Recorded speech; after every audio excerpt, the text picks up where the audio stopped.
Selamat mendengarkan podcast ini. Optimisme artinya sebuah sikap atau pandangan positif terhadap sesuatu yang mengandung unsur keyakinan kuat, kegembiraan, adanya harapan dan rasa percaya diri yang kuat terhadap suatu hasil yang maksimal di masa yang akan datang. Orang yang optimis, orang yang berkeyakinan bahwa menyongsong ke depan ia memperoleh sesuatu yang baik, keberhasilan, keadaan yang berjalan dengan baik. Bapak Ibu saudara sekalian, tahukah Bapak Ibu, dalam hidup ini tidak mungkin ada optimisme kalau hanya berdasarkan hal-hal fana dunia. Tidak ada kepastian, saudara. Tidak ada optimisme. Dalam hal ini banyak orang telah sesat, saudara. Kalau manusia hidup di sini, ia tidak bisa mengharapkan kepastian di sini lalu optimis. Optimisme itu hanya ada di dunia yang akan datang. Mengapa tidak ada optimisme dalam hidup ini berdasarkan hal-hal fana dunia? Yang pertama, manusia pasti mati. Dua, tidak tahu kapan. Saudara mau optimis apa? Betapa bodohnya. Kalau saya khutbah selama ini, ya, sering menyebut langit baru, bumi baru, kematian, pembaringan terakhir, surga. Orang memandang apa yang saya khutbahkan, satu, tidak realistis. Dua, menghadapi hidup kok pesimis. Loh, justru kita yang optimis. Karena fokus kita kepada kekekalan. Apapun yang saudara bisa raih di bumi ini yang disebut optimisme, sukses karir, sukses studi, anak-anak berhasil, akan ada satu titik berhenti dan tidak akan pernah dimiliki dalam kekekalan, lenyap seperti uap. Kok bisa lo optimis? Ini bukan bodoh, saudara, goblok. Nggak amin. Loh, amin nggak? Dan herannya gereja sering tidak mengingatkan. Malah Tuhan diajak bisnis di sini. Berkati aku Tuhan. Buat aku sukses Tuhan. Makanya kita tidak heran kalau Tuhan mengatakan asal ada makanan pakaian cukup. Di mana ada hartamu di situ hatimu berada. Bukan di sini yang mesti kamu taruh. Di sini. Dalam hidup ini saya beberapa kali menyaksikan peristiwa kebakaran. Waktu saya masih SMA, saya ada di rumah famili di salah satu kota di Jawa Tengah. Hari itu terjadi kebakaran yang sangat besar. Dan saya melihat bagaimana orang menjerit-jerit ketakutan, meratapi harta bendanya, berlarian menyelamatkan harta dan anak-anak serta keluarganya. Suasana yang tidak bisa digambarkan, saudara. Kecuali Anda ada di TKP, tempat kejadian perkara. Anda harus ada on the spot baru bisa menghayati. Because it's hard to imagine. Kecuali Anda ada di suasana itu. Ketika saya masih mahasiswa, saya ada duduk di lantai 2, yang lantai 1-nya dipakai gereja. Saya lihat di kejauhan kira-kira 1,5-2 kilometer begitu, saudara. Ada asap mengepul, hitam kemerah-merahan. Dari lantai 2 saya lihat itu kebakaran.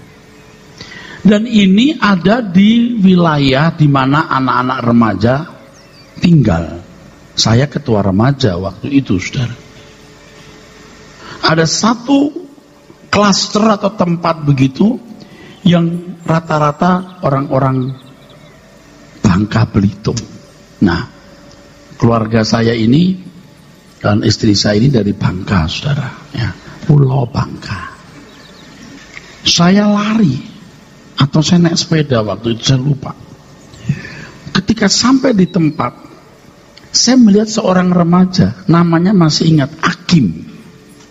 Dia peluk mesin tek sambil, Kim, ada apa? Kak Eras, panggil saya Kak Eras. Bapak, Mama. Dia tunjuk rumahnya itu masuk gang. Memang itu bukan jalan besar. Jadi dari jalan raya itu kira-kira 70 atau 50 meter. Di situ ada perumahan, ada rumah-rumah orang-orang Bangka Belitung. Saya lari, terkunci. Rupanya lagi beres-beres surat, saudara, untuk menyelamatkan surat-surat. Jadi rumah yang kebakar itu cuman dibatasi satu rumah di belakang. Saya ke belakang. Saya lihat, wah, orang sedang bawa air ya, gotong royong, ada yang di atas atap persis belakang rumah itu kira-kira. Tapi tiba-tiba yang paling atas berkata, yang bagian atas, turun, semua turun. Saya mengerti, ini kalau turun, rumah ini nggak terselamatkan, rumah Akim terbakar. Waktu saya masih muda, masih kuat, kurang perhitungan. Orang bilang turun, saya bilang naik, saya naik sendiri. Ini benar. Saya ketua remaja, dan saya memang sudah biasa, ya begitulah, sok jagoan gitu loh. Saya naik, orang bilang turun, saya bilang naik. Saya naik sendiri, orang ikut dari belakang. Ada orang-orang juga masih mau ikut. Itu suasana jerit ratap orang waktu kebakaran. It's hard to imagine. Susah. You harus on the spot. Harus ada di TKP tempat kejadian perkara. Semalam jam 10 kira-kira ya saudara, pintu saya bekerja, juga ruang perpustakaan, digedor dengan agak kasar. Siapa? Saya segera buka pintu. Istri saya. Istri saya berkata, Pap, di luar ada orang minta tolong. Oke, ini sudah malam. Stop, biar aku yang keluar. Jangan buka dulu. Sebentar, saya ngambil pintu, saya buka. Kebakaran. Istri saya sudah beres-beres surat-surat, suruh orang bawa turun. So ada anak di rumah, yang tinggal di rumah itu ada. Saya datang sana. Wah, itu nggak berat. Lebih parah yang saya pernah lihat. Tapi tetap suasana kebakaran itu mengerikan, saudara. Nah, Bapak Ibu saudaraku, baru kebakaran saja orang begitu suasananya, apalagi neraka.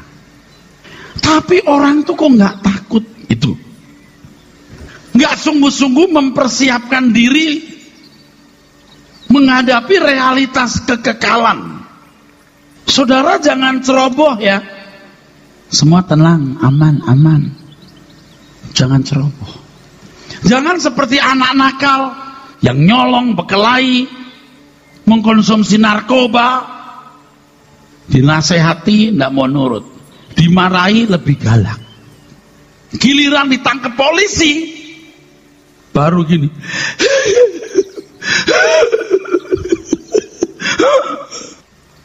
Sama anak-anak yang bandel itu, sekolah suruh belajar, nggak mau belajar. Dasar nenek-nenek cerewet loh, namanya disebut nenek-nenek. Usia baru 29, nenek lampir tuh, nggak mau belajar. Begitu nggak naik kelas. Kalau zaman saya dulu kan nggak pakai rapot bayangan. Pokoknya kenaikan kelas dapat rapot, naik kelas tidak naik kelas, pokoknya dicoret begitu. Kalau naik kelasnya dicoret berarti nggak naik. Pulang-pulang mukanya jadi kayak ikan mas koki. Kenapa, Neng? Tunjukin itu rapotnya. Dulu ya kamu diomelin bilang nenek lampir. Tuh lihat bandelnya tuh, kayak begitu tuh orang. Kayak begitu tuh saudara. Ini sama seperti anak kecil yang lari-lari dibilang, jangan terjatuh. Jebrek berdarah. Itu. Nah saudara itu kayak anak kecil ini. Suruh bertaubat gini. Suruh sungguh-sungguh. Begitu pendeta bilang bertobat tuh. Lihat jam. Lama banget sih. Saudara mau optimis apa hidup ini? 1, pasti mati. 2, nggak tahu kapan. Ini termasuk orang yang makan sembarangan. Pokoknya enak. Begitu stroke. Nah, gimana? Itu masih lumayan stroke. Tiba-tiba jebret sakit. Baru. Kalau masuk penjara, sakit, bisa diperbaiki, Pak. Tapi kalau masuk neraka, nggak bisa balik. Masih mau diteruskan nakalnya? Mungkin ada yang bilang gini, ini pendetaku orang tua disebut nakal. Kita orang tua dinakal-nakalin. Saudara itu di mata Bapak di surga itu nakal, tahu? Disuruh cari Tuhan sungguh-sungguh, membereskan batinnya. Tidak mau. Saya beri contoh yang gak narkoba atau tukang bekalai atau tukang nyolong. Nangis Bombay. Waktu dibawa kantor polisi digelandang. Begitu keluar setelah beberapa hari, nyolong lagi. Narkoba lagi, apalagi kalau sudah narkoba.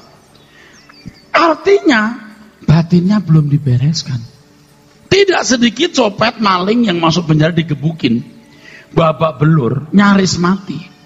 3 bulan, 6 bulan, 9 bulan, setahun, 3 bulan di penjara keluar, nyolong lagi. Betul gak? Malah lebih pintar nyolong, lebih belajar bongkar kunci di penjara. Yang narkoba tambah luas pergaulan dan sumbernya. Coba. Yang belum dibereskan tuh hatinya. Boleh nangis-nangis, batinnya gak dibereskan. Makanya saudara ya, orang-orang Kristen yang cuman ampuni dosaku, jangan sampai aku masuk neraka. Lalu batinmu belum beres, bisa masuk surga. Nah, membahayakan penduduk surga. Loh, nggak percaya? Saudara yang belum beres batinnya, nggak layak masuk surga. Apalagi jadi anak Allah yang masuk keluarga kerajaan. Nggak layak. Anda belum bermartabat anak Allah. Belum. Jadi Bapak Ibu ya, biarpun bukan orang kaya, tetapi martabatnya harus martabat anak Allah. Jangan potongan intelek barang branded, mentalnya kere. Loh itu banyak. Tapi orang dunia itu memberi martabat dirinya pada barang, perhiasan, penampilan. Bagaimana ininya kinclong, lalat ces nempel kepleset. Gimana barangnya bagus. Martabat. Bukan gak boleh punya barang. Saya juga punya barang, saudaraku. Gitu doang. Jam. Saya punya jam merek pemberian orang. Yang punya udah almarhum. Lalu dikasih saya. Saya juga gak bisa pakai. Kenapa? Sering ketinggalan. Ada berapa jam yang ketinggalan nggak tahu di mana. Saya jarang pakai, takut ketinggalan. Wah, kalau pakai jam mahal ditunjukin gini, kelihatan dibuka gini. Saudara datang ke gereja ini yuk berubah. Martabat itu anak Allah. Itulah tujuannya ada mimbar ini. Dunia mengajarkan salah kepada saudara. Kekristenan itu paradoks dengan cara berpikir dunia. Kadang-kadang orang Kristen pakai barang bagus dipuji. Tolak responnya apa? Wah bagus mobil. Siapa ini? Anak siapa dong? Maksud lo? Kalau anak tua namanya mesti mobilnya bagus. Bukan gak boleh. Tapi bukan ukuran. Karena anak tuyul pun juga mobilnya bagus. Kemarin pagi saya doa pagi saudara. Saya menghayati mengenai ketidakpastian hidup ini. Yang pasti adalah ketika kita punya jaminan kehidupan di balik kubur kita, itu bukan hanya diyakini. Yakin Pak? Tidak. Harus engkau alami. Jangan meyakini, maksud saya, jangan merasa apa yang kau yakini. Kamu harus merasa apa yang kamu alami. Kita bersyukur menjadi orang yang mengenal Tuhan Yesus. Kita bisa masuk divine realm, wilayah Tuhan, bergaul dengan Tuhan. Ada 3 syaratnya untuk bergaul dengan Tuhan, saudara. Yang pertama, tidak mencintai dunia. Kalau Anda masih merasa berharga dengan barang-barang lalu bisa bangga, Anda itu nggak kelas untuk jalan sama Tuhan, itu nggak kelas. Nggak kelas, you are nothing. You nggak kelas sama sekali. Jadi sorry ya, di sini kalau ada yang belagu-belagu ke gereja lalu sengaja bawa barang-barang bagus biar terhormat, you kayak topeng monyet. You nggak berharga di sini. You boleh pakai barang tapi jangan merasa nilai dirimu lebih dari yang lain. Ingat ya, jangan menghina Tuhan seakan-akan Tuhan tidak bernilai. Saya ngomong begini kenapa? Karena dulu kan saya dari gereja yang kalau hari Minggu tuh ibu-ibunya pakai konde gede-gede. Loh ini bener, itu dipakai semua perhiasannya pada hari Minggu. Bukan nggak boleh, ya baguslah berpenampilan baik, tapi jangan merasa you jadi berharga gara-gara itu. Lalu pendeta tunduknya lebih dalam. Kalau encim-encim miskin gini, Cim, tuh di belakang. Tapi ketemu ibu yang kaya, anak orang pejabat atau kaya gini, ibu, ini dia. Binasa nih orang-orang ini. Jangan mencintai dunia. Yang kedua, harus sepikiran dengan Tuhan. Tuhan lagi mikir apa sih hari ini? Kita sepikiran. Tuhan pasti mau memenangkan jiwa-jiwa. Saya tidak boleh khotbah hanya karena tugas saya khotbah. Anda ngerti nggak ngerti terserah. Tapi setiap kali saya memandang wajah saudara, saya melihat wajah-wajah kekekalan. Wajah kekal ini, masalahnya neraka kekal atau surga kekal. Oh itu. Ya tentu harus bawa dia ke surga lah Pak. Makanya ngomongnya sampai kayak begini nih. Bukan mau melukai saudara. Saudara kalau nanti lihat kekekalan, gemetar baru tahu. Mesti khotbahnya keras begini. Supaya lebih keras kita banting di mimbar. Supaya kaget orang. Dikasih tahu kok. Lalu hidup suci. Tuhan Yesus berkata begini. Yerusalem, Yerusalem, engkau yang membunuh nabi-nabi dan melempari dengan batu orang-orang yang diutus kepadamu. Berkali-kali aku rindu mengumpulkan anak-anakmu sama seperti induk ayam mengumpulkan anak-anaknya di bawah sayapnya. Tetapi kamu tidak mau. Ini dikatakan Tuhan sekitar tahun 30. Tahun 70, 40 tahun kemudian Yerusalem dihancurkan oleh Jenderal Titus dari Roma.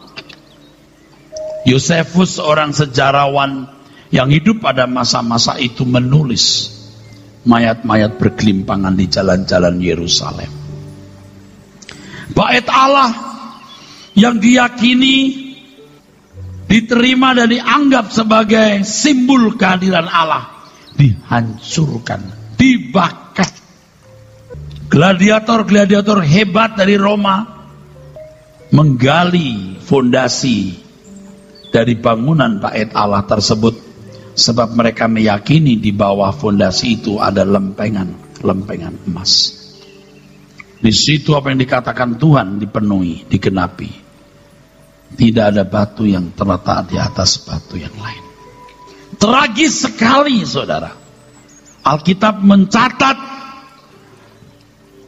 Allah membiarkan namanya dihujat.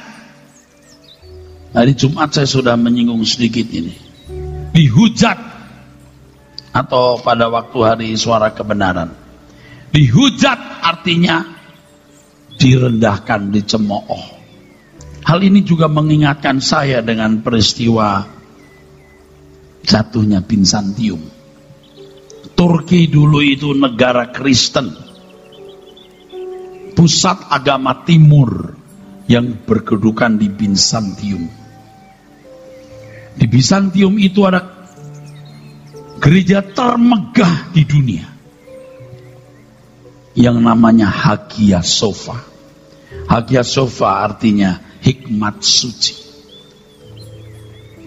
Bizantium jatuh oleh laskar Islam.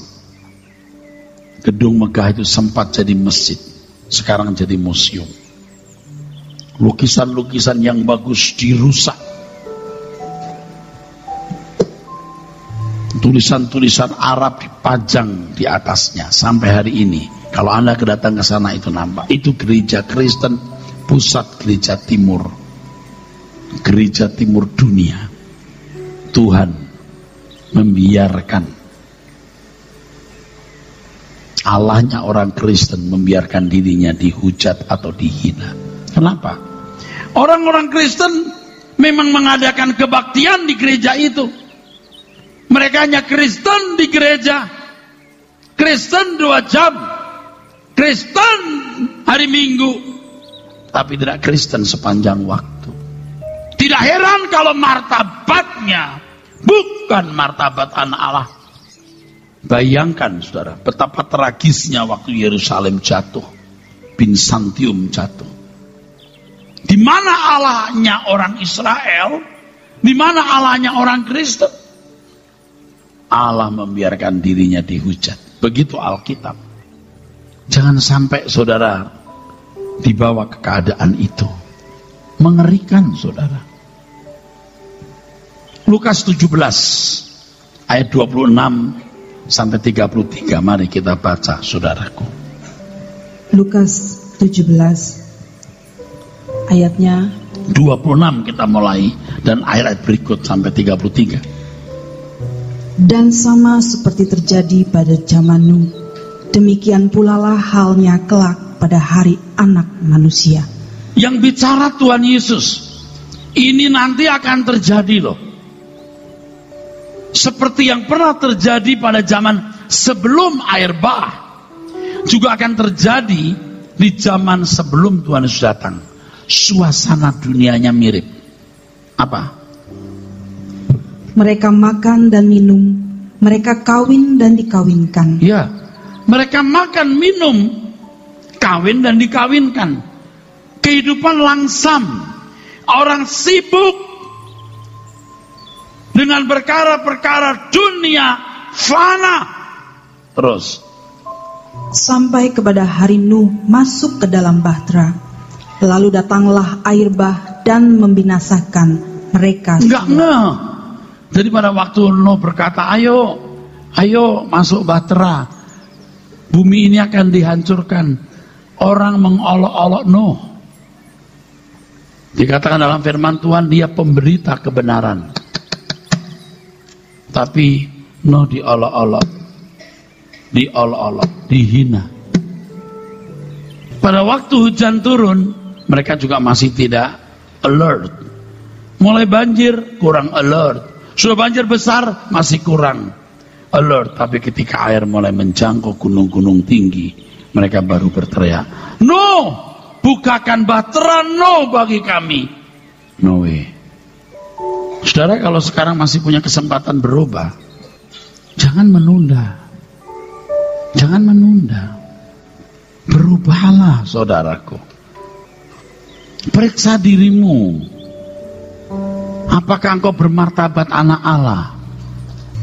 Tadi saya beri contoh itu loh, anak nakal yang narkoba, nangis-nangis di penjara, keluar mengkonsumsi lagi.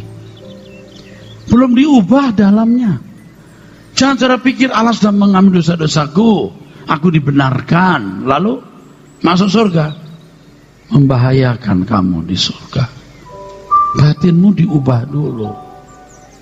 Dikatakan dibenarkan kalau engkau punya iman.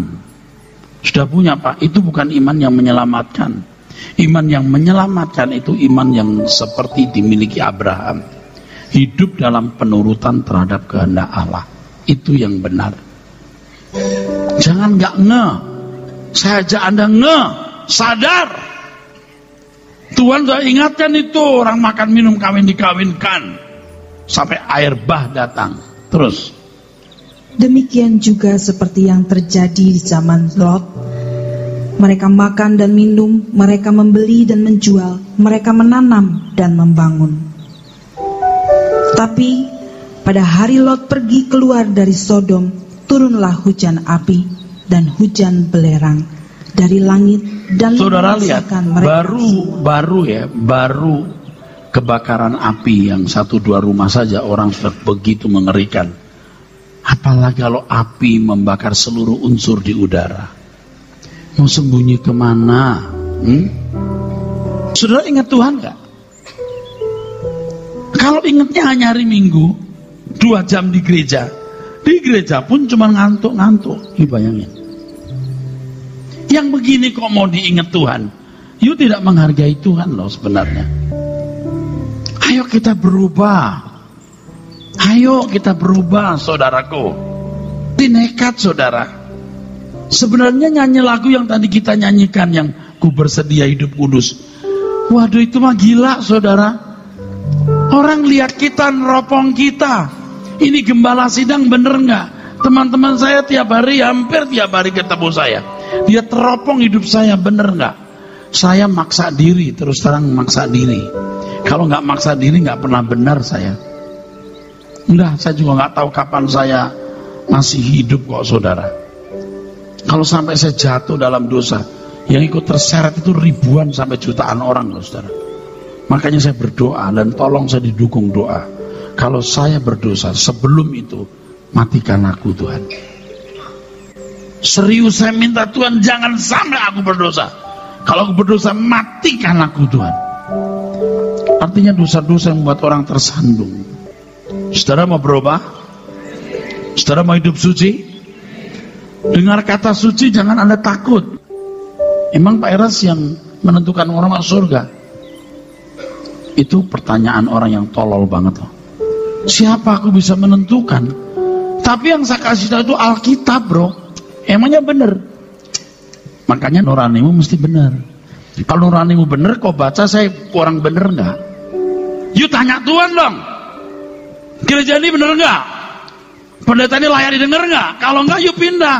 Saya salaman, selamat jalan. Kita tetap kenal baik, nggak apa-apa. Yuk pindah gereja lain pun nggak masalah. Yang penting yuk selamat, bertumbuh dalam Tuhan. Nggak usah ribut kita. Paksa diri, saudaraku. Karena ini, jangan kita sibuk kita nggak punya martabat bangsawan surgawi. Kalau tadi ada kalimat bahwaku dalam perjuanganmu. Perjuangan Tuhan itu apa? Tuhan tidak mengendaki seorang pun binasa. Aku membenahi diri dulu supaya aku berkenan, lalu aku membantu orang lain. Ini bukan basis gereja supaya gereja tetap utuh. Ada gedung, ada duit, saya dapat duit. Aduh, kita emang udah tua, Pak, Bu, udah gak mikir begitu. Udah ngomongnya kayak tadi, udah gak lihat perkara dunia. Masa kita mau begitu? Ada pendeta katanya koleksinya jam, saya gak tahu bener atau enggak. Ya ilah. Ada yang koleksinya ini, apa namanya? Cincin, ya ampun deh. Kecuali lu pedagang. Kalau enggak, untuk apa? Hari ini pakai apa, besok pakai apa? Buat apa kalau pendeta, untuk apa? Apalagi yang umurnya udah 60 tahun, 70 tahun. Aduh, Pak, Bu. Umurmu 60 tahun itu kalau 70 tahun meninggal, tinggal 3.600 hari. Digerus tiap hari oleh perjalanan waktu. Baca terus, Ibu. Tetapi pada hari Lot pergi keluar dari Sodom, turunlah api dan hujan belerang dari langit dan membinasakan mereka semua. Demikianlah halnya kelak pada hari di mana Anak Manusia menyatakan dirinya. Orang itu nggak ngeh. Semua lancar-lancar, brek, langsung perang dunia ketiga. Langsung brek, kiamat. Atau saudara brek, langsung mati. Makanya kita harus terus tiap hari benah-benah terus baca, Bu. Barang siapa pada hari itu sedang di peranginan di atas rumah, dan barang-barangnya ada di dalam rumah, janganlah ia turun untuk mengambilnya. Dan demikian juga orang yang sedang di ladang, janganlah ia kembali. Di atas peranginan rumah, jangan salah mengerti. Ibu jangan salah ngerti loh. Di atas rumah ini bukan jemur baju seperti rumah orang-orang di Rawablong. Di peranginan di rumah ini sembahyang. Mereka sembahyang, mereka berkiblat ke Yerusalem. Kalau kamu sudah sembahyang, cari Tuhan, jangan turun lagi. Itu maksudnya. Terus berikutnya, ingatlah akan istri Lot. Ingatlah akan istri Lot. Istri Lot itu meninggal jadi tiang garam, mampus. Itu bukan di kota Sodom mampusnya, di jalan. Di jalan, bukan di kota Sodom. Sudah keluar, tapi noleh. Saudara bukan di dunia sono. Anda ke gereja hari Minggu, Anda nggak di diskotik, Anda nggak di tempat pelacuran, Anda di gereja. Anda sudah melangkah keluar, bagus. Tapi jangan noleh. Amin. Jangan noleh. Jangan badannya di sini, hatinya di dunia. Jadi kalau Bapak Ibu hari ini nggak punya rumah, jangan sambil kebaktian pikirannya rumah Tuhan, rumah Tuhan. Apa sih ya? Anda tidak punya rumah, ketemu orang punya rumah, apalagi besar, you minder. Apa sih? Kurang ajar ya. Kau punya rumah itu di rumah Bapak di surga. Oh itu mau udah tahu? Bukan tahu. You terima. Katakan amin. Bukan berarti saya biarkan Anda nggak punya rumah. Hemat, duit hemat. Nggak perlu, nggak usah beli apa, kumpulkan untuk bisa beli rumah. Tapi kalau nggak punya juga nggak masalah. Udah kontrak tahun depan habis, tambah lagi, sambung menyambung menjadi nggak masalah. Sebaliknya yang punya rumah jangan merasa tenang. Rumah saudara itu apa? Cuman untuk 70 tahun. Apalagi punya rumah baru setelah umur 50 tahun. You tinggal cuma 20 tahun. Ada kan orang kaya setelah usia 55 tahun tinggal 15 tahun. Umur 57 mati. Ya, cuma 3 tahun deh. Ini semua kan fakta-fakta hidup saudaraku. Baru-baru ini kan saya menginap di satu gedung, satu tempat. Waktu dengan banyak orang. Saya lihat di sekitarnya, ternyata wow, bagus banget. Rumah-rumah kecil bagus. Kuburan, tapi kan bagus. Kuburan yang bagus-bagus itu. Kayak rumah-rumah gitu. Ada, waduh bagus banget. Nanti paling you punya 2x2. Lagi pula you gak ada di situ loh. Biar you hiasi bagus, you gak di situ loh. You di sono. Di mana? Terserah situ. Neraka atau surga. Itu rumah masa depan untuk tubuhmu. Jiwamu nggak di situ. Itu tubuhmu, tulangmu di situ. Dagingmu dimakan cacing. Cacing dimakan mujair. Mujair dirica-rica. Jadi yang nggak punya rumah jangan meratapi diri. Aduh, nggak punya rumah, Tuhan tolong. Kerja baik-baik, hemat beli rumah. Kalau nggak, nikmati hidup. Saudara ya punya rumah besar mewah, itu you juga akan tinggalkan. You mati you nggak bawa, swear nggak bawa. Saya sudah pernah cerita di sini, dipapas orang bapak keluar rumah. Dia melirik itu kolam renangnya, rumah besarnya, dia nggak balik lagi ke situ. Tragis kan? Makin punya banyak makin tragis. Nah di sini saudara diajar punya rumah masa depan yang benar. Langit baru, bumi baru. Harus dialami, dihayati, dirasakan. Jangan sampai kita nggak Pak. Jebret, mati kita. Saya sudah dengar Pak, beberapa kali orang yang datang ke dokter diperiksa, lalu dokter berkata, masuk, harus masuk nih. Langsung masuk, drop, mati lah. Betul nggak? Kalau sudah begitu, Anda punya kesempatan. Anda siap nggak pulang ke rumah Bapak? Banyak orang bilang proses. Dari dulu lu bilang proses. Nanti sudah di ruang ICU. Gimana Pak, siap? Proses. Kadang-kadang ya saudara, saya sementara khotbah itu, kalau dulu ada kesel ya, terus kesel saya jadi saya khotbahnya jadi nggak bersih, emosi saya jadi mengeruhkan gitu. Tapi memang saya kesel juga sih. Jadi saya ini ngajarin orang kayak orang buta. Dunia itu sudah membuat orang jadi buta. Kita khotbah bagus pun cuman amin amin, tapi picek. Kayak begini, nih lihat nih gambar bagus, kamu lihat ya, coba lihat nih, bagus kan, tapi dia picek gini.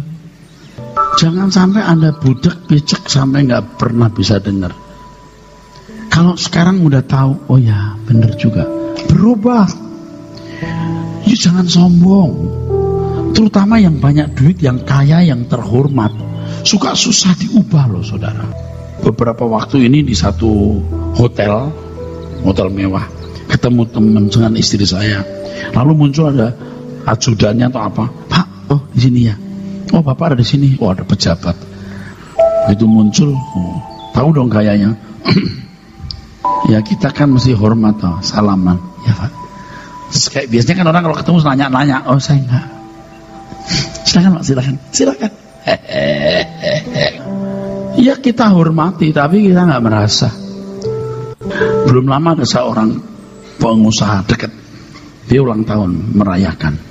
Kita lagi duduk, terus nanti ada ini datang Pak Menteri. Oke, kita ngobrol. Datang.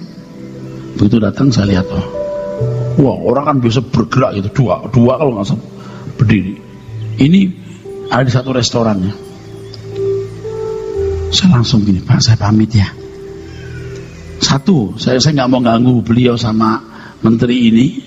Yang kedua, saya nggak merasa kepentingan. Saya pamit ya.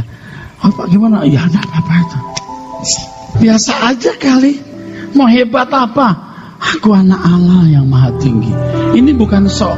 Kita hormat ya Pak. Saya minta maaf saya pulang duluan ya. Hormat begini-begini. Tapi aku punya kepercayaan diri. Aku anak Allah yang maha tinggi. Maka aktivis ya, pengurus-pengurus ini ya, miliki martabat yang benar ya.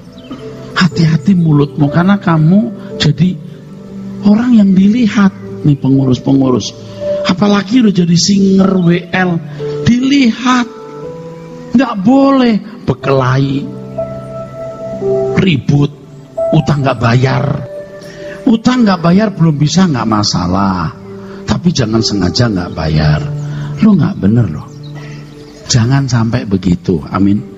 Saudara juga jadi orang Kristen, jadi berkat. Sebenarnya saya juga susah hati nih saudara. Saya ini sedang mikir, aku seperjuangan dengan Tuhan apa? Nyelamatin jiwa. Tapi kan saya juga terbatas. Maka saya bicara ini kepada saudara, supaya saudara meneruskannya kepada orang lain. Kasih tahu, Kristen tuh begini nih. Nggak, nah, Anda meneruskan berita yang saya bawa, betul nggak? Sampaikan ke family saudara, dibawa ke sini boleh. Setelah suruh pulang lagi gerejanya, enggak apa-apa. Bapak Ibu ngerti yang saya ngomong?